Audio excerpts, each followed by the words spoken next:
McInerney from Croakey News here, and I'm talking at the One Health conference with Professor Jonathan Rushton from the University of Liverpool.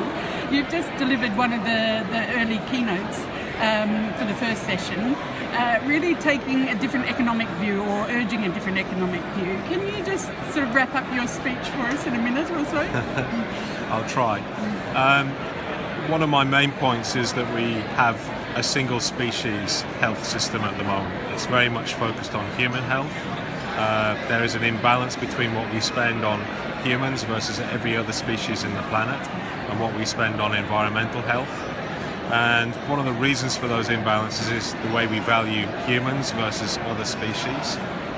That is changing. We are increasing our value compared to other species, and we're devaluing and therefore leading to sort of biodiversity loss, which is a big issue. The other aspect is the way we assess investments in human health is different from other species health, and that needs to be addressed in terms of actually having similar types of methods of investment assessment. Can you just give an example of that? Well, if we look at a human health technology change investment, then it will use a discount rate. In economic terms, we're looking at the opportunity cost of capital of, say, 2 or 3%. If we did animal health change, which is considered to be a productive sector, the discount rate or the investment rate is more like 5 or 6%. So the cost of capital across those systems is different. And the implications for us measuring different species differently are what in health terms? Well, it means that we allocate a huge amount of money towards our own health and don't consider the health of other animals. Now, if we don't consider the health of other animals, we run the risk of getting diseases from those animals into human health, but also we don't actually then protect our environment in an adequate way. We degrade land, we ruin water systems, we actually obliterate species. And there has to be a redress of that if we're going to be interested in our future on this planet. And how are you proposing we do that? There are a few things. One is the first tick box, which is an easy one, that we make an agreements about how we invest on health technologies. It has to be a level playing field across all species, including humans.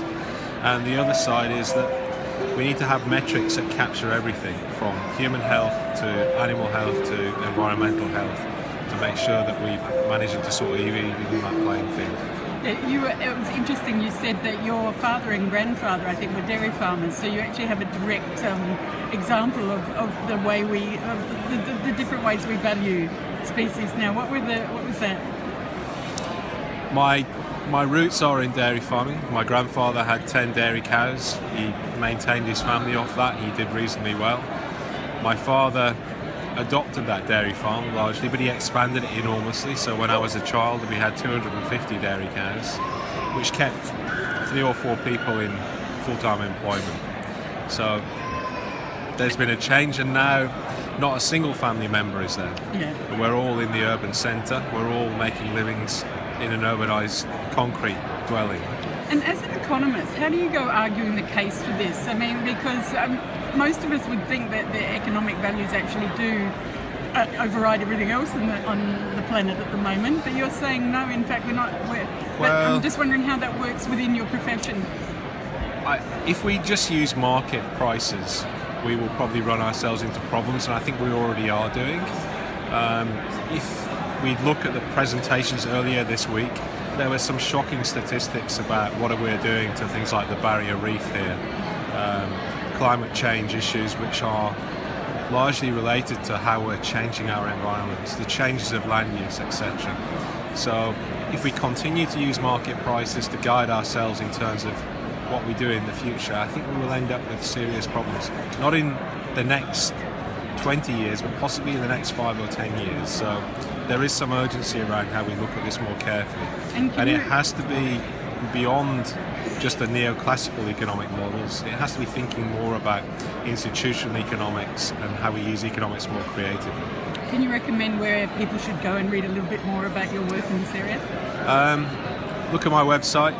There's some references there. I have a book published on the economics of animal health and production, which contains some of my thoughts around food systems issues. And I have publications out in peer-reviewed journal papers. Okay, thank you very much for your time. Sorry to interrupt your little coffee.